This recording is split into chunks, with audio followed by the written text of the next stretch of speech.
लोग कहते हैं कि बड़ी ताकत के साथ बड़ी जिम्मेदारी भी आती है। अगर आपकी जिंदगी को लेकर बड़े सपने हैं तो आपको उसके लिए जिम्मेदारी भी लेनी होगी, और वह जिम्मेदारी खुद की और अपने शब्दों की है। शायद आपको पता नहीं होगा, लेकिन सही शब्दों के इस्तेमाल का आपकी जिंदगी पर बहुत अच्छा असर पड़ सकता है।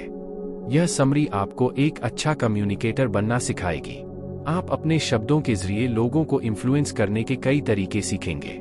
आप देखेंगे कि आप खुद को और अपने आसपास के लोगों के साथ अपने रिश्ते को कैसे बेहतर बना सकते हैं। यह समरी किसे पढ़नी चाहिए?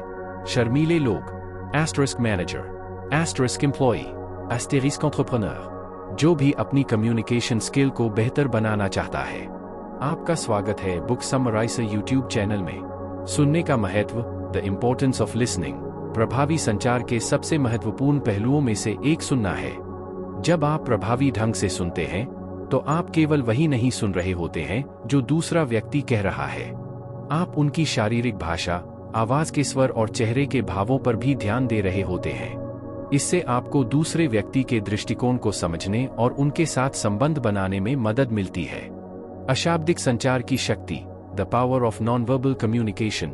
अशाब्दिक संचार प्रभावी संचार का एक अन्य महत्वपूर्ण पहलू है। आपकी बॉडी लैंग्वेज, आवाज का लहजा और चेहरे के भाव सभी दूसरे व्यक्ति को शक्तिशाली संदेश भेज सकते हैं।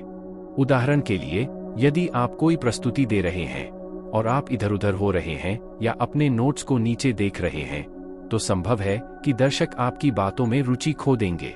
संबंध बनाने का महत्व, the importance of building rapport. जब आप किसी के साथ संवाद कर रहे हों तो उनके साथ संबंध बनाना महत्वपूर्ण होता है। इसका मतलब विश्वास और समझ की भावना पैदा करना है। आप मैत्रीपूर्ण, चौकस और सम्मानपूर्ण बनकर संबंध बना सकते हैं। अनुनय की कला, द आर्ट ऑफ परसुएशन। यदि आप अपनी बात मनवाना चाहते हैं तो दूसरों को राजी करने में सक्षम होना महत्वपूर्ण है। ऐसी कई तकनीकें हैं जिनका उपयोग आप दूसरों को मनाने के लिए कर सकते हैं, जैसे भावनात्मक अपील, तार्किक तर्क और कहानी कहने का उपयोग करना। सार्वजनिक बोलने की कला, the art of public speaking. यदि आप सार्वजनिक रूप से बोलने से डरते हैं तो आप अकेले नहीं हैं। लेकिन यह याद रखना महत्वपूर्ण है कि सार्वजनिक बोलना एक कौशल है जिसे सीखा जा सकता है। Chapter 1, the importance of communication. Chapter 1 में यान तुहोव्स्की के अनुसार संचार दो या दो से अधिक पक्षों के बीच सूचनाओं के आदान प्रदान की प्रक्रिया है। यह मानवीय संपर्क और किसी भी संगठन की सफलता के लिए आवश्यक है। प्रभावी संचार हमें संबंध बनाने, समस्याओं को हल करने और अपने लक्ष्यों को प्राप्त करने में मदद कर सकता है। संचार का महत्व, द इम्पोर्टेंस ऑफ कम्युनिकेशन। संचार कई कारणों से महत्वपूर्ण है। सबसे पहले, यह हमें दूसरों के साथ जानकारी साझा करने की अनुमति देता है। यह जानकारी हमारे निजी जीवन से लेकर हमारे काम तक किसी भी चीज के बारे में हो सकती है। जब हम प्रभावी ढंग से संवाद करते हैं तो हम दूसरों को हमारे विचारों और भावनाओं को समझने में मदद कर सकते हैं। इससे मजबूत रिश्ते और अधिक उत्पादक कार्य संबंध बन सकते हैं। दूसरा, संचार हमें समस्याओं को हल करने की अनुमति देता है। जब हमें कोई समस्या होती है तो हम अक्सर किसी और से उसके बारे में बात करके उसका हल ढूंढ सकते हैं। ऐसा इसलिए है क्योंकि समस्या पर अन्य लोगों के अलग अलग दृष्टिकोण हो सकते हैं जिनका उपयोग हम समाधान के लिए कर सकते हैं। तीसरा, संचार हमें अपने लक्ष्यों को प्राप्त करने की अनुमति देता है। जब हम जानते हैं कि हम क्या हासिल करना चाहते हैं तो हम अपने लक्ष्यों को दूसरों तक पहुंचा सकते हैं। यह हमें अपने लक्ष्यों को प्राप्त करने के लिए आवश्यक समर्थन प्राप्त करने में मदद कर सकता है। प्रभावी संचार तकनीक, इफेक्टिव कम्युनिकेशन टेक्निक। ऐसी कई प्रभावी संचार तकनीकें हैं जिनका उपयोग हम अपने संचार कौशल को बेहतर बनाने के लिए कर सकते हैं। इन तकनीकों में शामिल हैं सक्रिय श्रवण, एक्टिव लिसनिंग। सक्रिय श्रवण वह प्रक्रिया है जिसमें दूसरा व्यक्ति क्या कह रहा है उस पर ध्यान देता है और उनके दृष्टिकोण को समझने की कोशिश करता है। स्पष्ट और संक्षिप्त होना, बीइंग क्लियर एंड कंसाइज। जब हम संवाद करते हैं तो हमें अपने संदेशों में स्पष्ट और संक्षिप्त होना चाहिए। इसका अर्थ है ऐसी भाषा का उपयोग करना जो समझने में आसान हो और शब्दजाल से बचना हो। सम्मानपूर्ण होना, बीइंग रिस्पेक्टफुल। जब हम संवाद करते हैं तो हमें दूसरे व्यक्ति की भावनाओं और विचारों का सम्मान करना चाहिए। प्रतिक्रिया के लिए खुला होना, बीइंग ओपन टू फीडबैक। हम कैसे संवाद करते हैं इसके बारे में हमें दूसरों से प्रतिक्रिया के लिए खुला होना चाहिए। यह प्रतिक्रिया हमें अपने संचार कौशल को बेहतर बनाने में मदद कर सकती है। समझौता करने के लिए तैयार रहना, being willing to compromise। कभी कभी किसी समझौते पर पहुंचने के लिए हमें समझौता करना पड़ सकता है। इसका मतलब कुछ और पाने के लिए कुछ छोड़ने को तैयार होना है। Chapter 3 Improving your communication skills। Communication जीवन के किसी भी पहलू में एक महत्वपूर्ण स्किल है।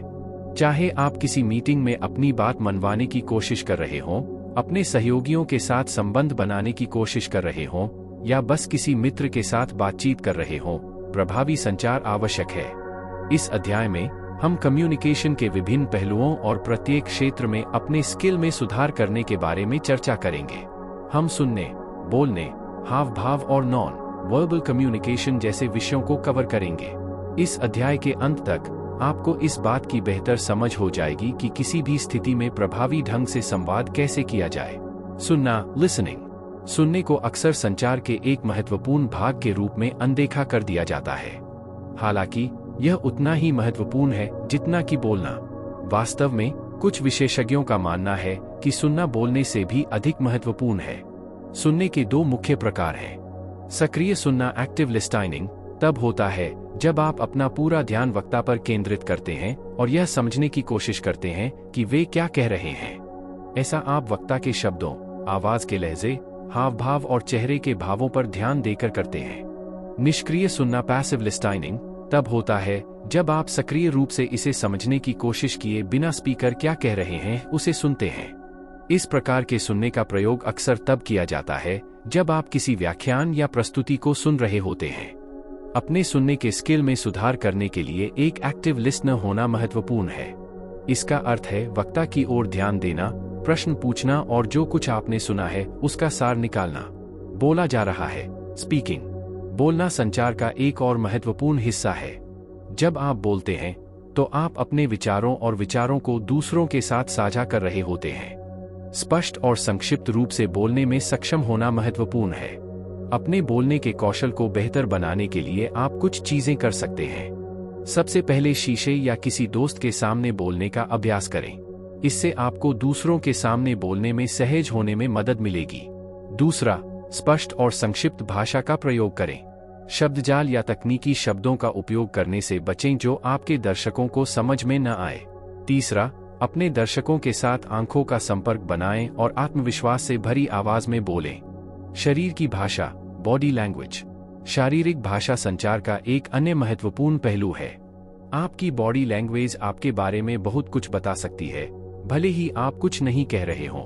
उदाहरण के लिए, यदि आप अपनी बाहों को मोड़कर बैठे हैं तो हो सकता है कि आप यह संदेश भेज रहे हों कि आप बंद हैं या अनिच्छुक हैं। यदि आप आंख से संपर्क कर रहे हैं और मुस्कुरा रहे हैं तो आप यह संदेश भेज सकते हैं कि आप मिलनसार और मिलनसार हैं।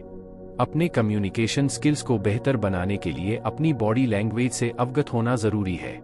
इस बात पर ध्यान दें कि आप कैसे बैठे, खड़े और हाव भाव कर रहे हैं। सुनिश्चित करें कि आपकी बॉडी लैंग्वेज उस संदेश के अनुरूप है जिसे आप व्यक्त करने का प्रयास कर रहे हैं। अनकहा संचार, नो वर्बल। अशाब्दिक संचार संचार का एक अन्य महत्वपूर्ण पहलू है।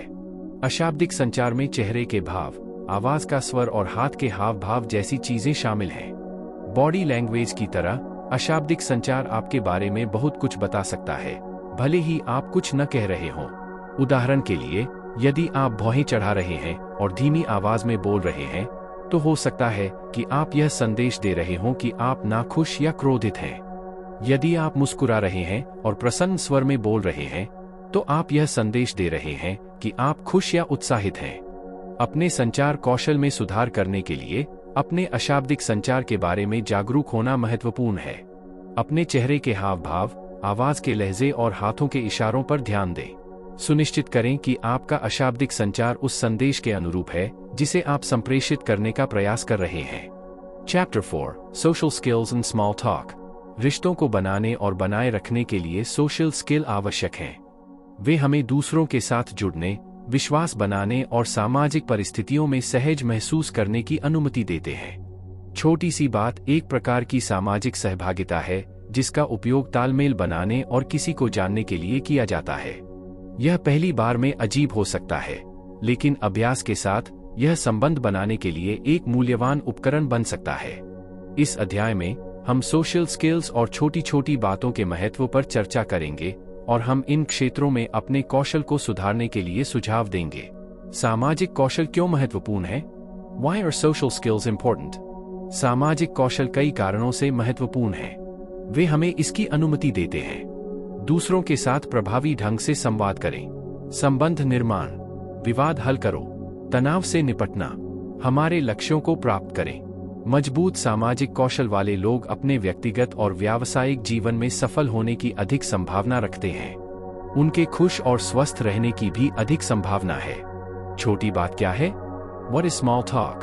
स्मॉल टॉक एक प्रकार की सामाजिक सहभागिता है जिसका उपयोग तालमेल बनाने और किसी को जानने के लिए किया जाता है। यह अक्सर पार्टियों, सामाजिक समारोहों और बैठकों जैसे अनौपचारिक सेटिंग्स में उपयोग किया जाता है। छोटी सी बात कुछ भी हो सकती है, लेकिन यह आमतौर पर उन विषयों के बारे में होती है जो सुरक्षित और गैर विवादास्पद हैं। उदाहरण के लिए, आप मौसम, वर्तमान घटनाओं या अपने पसंदीदा शौक के बारे में बात कर सकते हैं। छोटी सी बात का लक्ष्य दूसरे व्यक्ति के साथ संबंध बनाना और उन्हें बेहतर तरीके से जानना है। यह सूचनाओं के आदान प्रदान या गहरी बातचीत करने के बारे में नहीं है। Tips for improving your small talk skills. यदि आप अपने छोटी सी बात कौशल में सुधार करना चाहते हैं, तो यहाँ कुछ युक्तियाँ दी गई हैं। दूसरे व्यक्ति में रुचि लें, be interested in the other person. किसी को सहज महसूस कराने का सबसे अच्छा तरीका यह दिखाना है कि आप उनकी बातों में रुचि रखते हैं। प्रश्न पूछें और वास्तव में उनके उत्तर सुनें। सकारात्मक और उत्साहित रहें, बी पॉजिटिव एंड अपबीट। यदि आप सकारात्मक और उत्साहित हैं, तो लोग आपसे बात करना चाहेंगे। नकारात्मक विषयों के बारे में शिकायत करने या बात करने से बचें। वास्तविक बने रहें, बी योरसेल्फ। कोई ऐसा व्यक्ति बनने की कोशिश न करें जो आप नहीं हैं। लोग समझ सकते हैं कि आप नकली कब हैं, और यह उन्हें असहज कर देगा। अभ्यास परिपूर्ण बनाता है, प्रैक्टिस मेक परफेक्ट। जितना अधिक आप छोटी छोटी बातों का अभ्यास करेंगे, आप उसमें उतने ही बेहतर होते जाएंगे। तो वहां से बाहर निकलो और लोगों से बात करना शुरू करो। चैप्टर 5, डेवलपिंग करिश्मा। करिश्मा एक गुण है जो किसी को विशेष या चुंबकीय बनाता है। इसे अक्सर आत्मविश्वास, आकर्षण और पसंद के संयोजन के रूप में वर्णित किया जाता है। जो लोग करिश्माई होते हैं, उन्हें अक्सर नेताओं के रूप में देखा जाता है और उनके व्यक्तिगत और व्यावसायिक जीवन दोनों में सफल होने की संभावना अधिक होती है। इस अध्याय में हम चर्चा करेंगे कि करिश्मा क्या है, यह क्यों महत्वपूर्ण है और आप इसे कैसे विकसित कर सकते हैं। करिश्मा क्या है? What is charisma? करिश्मा एक जटिल गुण है जिसे परिभाषित करना मुश्किल है। हालांकि कुछ प्रमुख विशेषताएं हैं जो अक्सर करिश्मा से जुड़ी होती हैं। आत्मविश्वास, कॉन्फिडेंस। करिश्माई लोगों को खुद पर और अपनी क्षमताओं पर भरोसा होता है। वे खुद पर और अपने लक्ष्यों को प्राप्त करने की क्षमता पर विश्वास करते हैं। आकर्षण, चार्म। करिश्माई लोग आकर्षक और दिलकश होते हैं। उनके पास लोगों को सहज महसूस कराने का एक तरीका है। संभावना, लाइकेबिलिटी। करिश्माई लोग मिलनसार और आसानी से साथ निभाने वाले होते हैं। वे उस प्रकार के लोग हैं जिनके आसपास लोग रहना चाहते हैं। करिश्मा क्यों जरूरी है? Why is charisma important? करिश्मा कई कारणों से महत्वपूर्ण है। यह आपकी मदद कर सकता है। संबंध बनाएं, बिल्ड रिलेशनशिप्स। करिश्माई लोगों के दूसरों के साथ मजबूत संबंध बनाने की संभावना अधिक होती है। वे व्यक्तिगत स्तर पर लोगों से जुड़ने और विश्वास बनाने में सक्षम हैं। नेता बने, बिकम अ लीडर। करिश्माई लोगों के नेता बनने की संभावना अधिक होती है। वे दूसरों को अपना अनुसरण करने के लिए प्रेरित करने में सक्षम हैं। अपने करियर में सफल हों, be successful in your career. करिश्माई लोगों के अपने करियर में सफल होने की संभावना अधिक होती है। वे आगे बढ़ने और अपने लक्ष्यों को प्राप्त करने में सक्षम हैं। करिश्मा कैसे विकसित करें? हाउ टू डेवलप करिश्मा। अगर आप करिश्मा विकसित करना चाहते हैं, तो कुछ चीजें हैं जो आप कर सकते हैं। अपने कॉन्फिडेंस पर काम करें, work on your confidence. Confidence ही करिश्मा की नींव है। अगर आप खुद पर विश्वास नहीं करते हैं, तो दूसरों के सामने आत्मविश्वास की हवा पेश करना मुश्किल होगा। अपना आकर्षण विकसित करें, डेवलप योर चार्म। आकर्षण एक कौशल है जिसे सीखा जा सकता है। ऐसी कई किताबें और लेख हैं जो आपको सिखा सकते हैं कि कैसे अधिक आकर्षक बने, पसंद करने योग्य बने, भी लाइकेबल। संभावना भी एक कौशल है जिसे सीखा जा सकता है। आप अपने आप को और अधिक आकर्षक बनाने के लिए कई चीजें कर सकते हैं, जैसे कि दयालु, विचारशील और सहायक होना। Chapter 6 public speaking. Public speaking लोगों के एक समूह से बात करने की क्रिया है। यह एक कठिन काम हो सकता है, लेकिन यह एक ऐसा कौशल है जिसे अभ्यास के साथ सीखा और सुधारा जा सकता है। इस अध्याय में हम पब्लिक स्पीकिंग के विभिन्न पहलुओं पर चर्चा करेंगे, जिसमें प्रश्नों को तैयार करना, वितरित करना और उत्तर देना शामिल है। हम सार्वजनिक रूप से बोलने के अपने डर को कैसे दूर करें, इसके बारे में भी सुझाव देंगे। सार्वजनिक भाषण की तैयारी, preparing for a public speech. एक सफल सार्वजनिक भाषण देने के लिए पहला कदम तैयारी करना है। इसमें एक विषय चुनना, अपने विषय पर शोध करना, अपने विचारों को व्यवस्थित करना और अपने भाषण का अभ्यास करना शामिल है। एक विषय का चयन, choosing a topic. Public speech की तैयारी में पहला कदम एक विषय चुनना है। विषय कुछ ऐसा होना चाहिए जिसमें आपकी रुचि हो और जिसके बारे में आप कुछ जानते हो। यह कुछ ऐसा भी होना चाहिए जो आपके दर्शकों के लिए प्रासंगिक हो। अपने विषय पर शोध करना, रिसर्चिंग योर टॉपिक। एक बार जब आप एक विषय चुन लेते हैं, तो आपको उस पर शोध करने की आवश्यकता होती है। इसका अर्थ है अपने विषय के बारे में विभिन्न स्रोतों, जैसे पुस्तकें, लेख, वेबसाइट और साक्षात्कार से जानकारी एकत्र करना। विचारों का आयोजन, ऑर्गेनाइजिंग थॉट्स। एक बार जब आप अपने विषय पर शोध कर लेते हैं, तो आपको अपने विचारों को व्यवस्थित करने की आवश्यकता होती है। इसका अर्थ है अपने भाषण की रूपरेखा तैयार करना। रूपरेखा में एक परिचय, मुख्य भाग और निष्कर्ष शामिल होना चाहिए। भाषण का अभ्यास करना, प्रैक्टिसिंग स्पीच। सार्वजनिक भाषण की तैयारी का अंतिम चरण इसका अभ्यास करना है। इसका अर्थ है अपना भाषण स्वयं को, किसी मित्र को या परिवार के किसी सदस्य को देना। अभ्यास करने से आपको अपनी सामग्री के साथ सहज होने और अपने भाषण को सुचारू रूप से बोलने में मदद मिलेगी। आप अगर यहाँ तक वीडियो देख रहे हो, इसका मतलब आपको वीडियो पसंद आई है, तो जल्दी से वीडियो को लाइक कर दो और चैनल भी सब्सक्राइब कर लो, क्योंकि फायदा आपका ही है। और अगर आप ये बुक खरीदना चाहते हो तो इस बुक का बाइंग लिंक डिस्क्रिप्शन में है, आप चेक कर सकते हो। सार्वजनिक भाषण देते हुए, डिलीवरिंग अ पब्लिक स्पीच। जब आप अपना सार्वजनिक भाषण दे रहे हो तो आपको कुछ बातों का ध्यान रखना चाहिए। अपने दर्शकों के साथ आंख से संपर्क करें, make eye contact with your audience. इससे आपको अपने दर्शकों से जुड़ने और उनका ध्यान बनाए रखने में मदद मिलेगी। आराम से और साफ बोलें, स्पीक स्लोली एंड क्लियरली। इससे आपके दर्शकों को यह समझने में मदद मिलेगी कि आप क्या कह रहे हैं। अपनी बातों पर जोर देने के लिए इशारों और चेहरे के भावों का उपयोग करें। Use gestures and facial expressions to emphasise your points. यह आपके दर्शकों को जोड़े रखने में मदद करेगा। अपनी आवाज का स्वर बदलें, very your tone of voice. इससे आपके दर्शकों की रुचि बनाए रखने में मदद मिलेगी। विश्वास रखें, बी कॉन्फिडेंट। इससे आपको अपना भाषण आसानी से और प्रभावी ढंग से देने में मदद मिलेगी। चैनल को सब्सक्राइब कर लेना ताकि आप आने वाले वीडियोस मिस ना करो। और आप किस बुक की ऑडियो बुक सुनना चाहते हो, कमेंट करके बताओ।